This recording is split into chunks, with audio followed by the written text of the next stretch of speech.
Check out the new Torq Direct Fit High Torque Micro Servo. This is a great new servo upgrade that's going to eliminate the need for a larger mount to fit this high-powered servo in your micro build. Let's open this thing up. Are pretty impressive. Capable of up to 8.4 volts. Speed at that voltage is 0.06 seconds, so it's on par with some of the best in the business when it comes to micro servos. A couple of innovative features here, most notably being the integrated mount. So this is going to drop straight on our SCX24 axles and eliminate the need for an aftermarket servo mount to fit this. It's also got the integrated linkage mounts in the back here, which can accommodate the stock SCX24 Y-link in the center, or if you're running a 4-link setup, you can bolt them to the outside of these linkage points.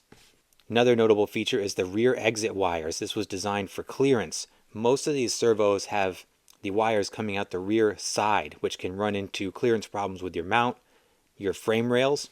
So this is really cool that it's got rear exit. The whole thing was designed for maximum efficiency and clearance inside your build. It's a coreless motor in here, it weighs 22 grams. I'm unsure about the waterproofing, I'll have to look into that.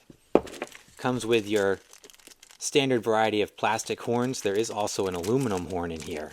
In the aluminum horn, we've got 2 mounting positions here for your steering linkage. Look at it from a size perspective to kind of give you guys an idea here. Here it is against the Emax, which is kind of the budget replacement for the SCX24. Now the Emax is bigger than stock, and the Torq is significantly bigger than the Emax. Here we are all installed, very simple installation, direct bolt-on with the SCX24 axles. This is running RC all-wheel drive aftermarket axles, still fit perfectly fine. 4-link in the rear, hooked up, no issues whatsoever. It is threaded on either side, so with my links threaded in perfectly. You can see without servo ears, we've got all kinds of clearance here. This is an aftermarket chassis, so I didn't have clearance issues before, but lots more room in there. One thing to note, if you are running a servo mounted limiting strap, you will have to discard that. There's no servo mount for that to attach to, so what I did was I took my rubber band, just looped it around the linkage mount in the rear, and that's what I've got for my limiting strap now. I did compare this to the AGFRC that I took out. These were very comparable in size, but again, this really gives you a sense of the streamlined design without the servo ears here.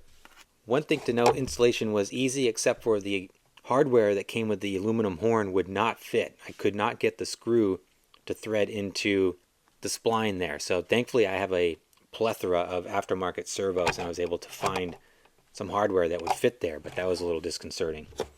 But now that it's in there, let's check out the speed. It is fast. This is running the full 8.4 volts.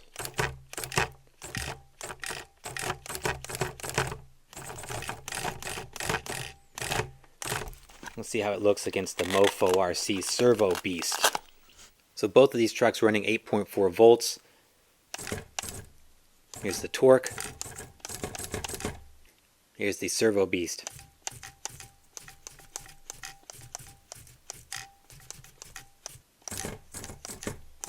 The Torq is louder than the Mofo. Speed, I think, is very comparable. Right out in the backyard, let's try this thing out on the rocks. One thing I am noticing is that it allows the truck to sit so low. It's got so much clearance that I'm now resting on my steering link, which is offsetting the chassis, giving it quite a lean.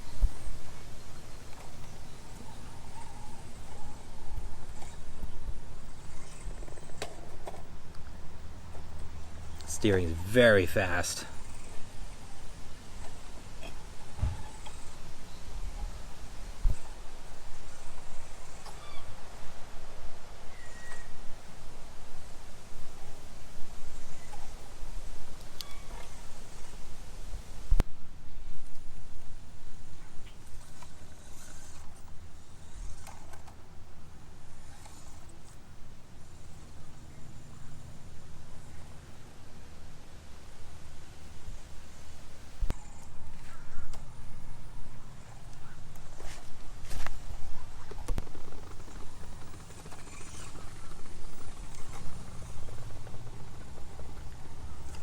You can definitely throw those big axles around, no problem. All that track width, no issues whatsoever.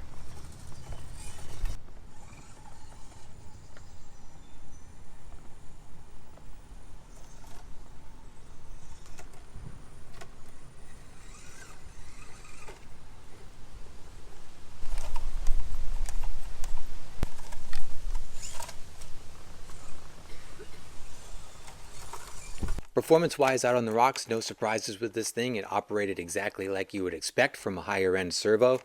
Tons of torque, tons of speed, able to throw these wide, heavy axles around with no issues whatsoever. I didn't get it bound up to the extreme. I did come into a couple of circumstances where I had to wiggle the front end over obstacles. It had plenty of juice to do that, to throw the truck around with ease. So overall, I think this is a great servo option for the SCX24. This is priced at right around 45 bucks. I'll put the link in the description down below and where you can order one of these for yourself. And guys, let me know your thoughts down below. What do you think of these new direct mount servos? And as always, I appreciate you guys. Thanks so much for watching. Please like and subscribe if you haven't done so, and I'll see you in the next video.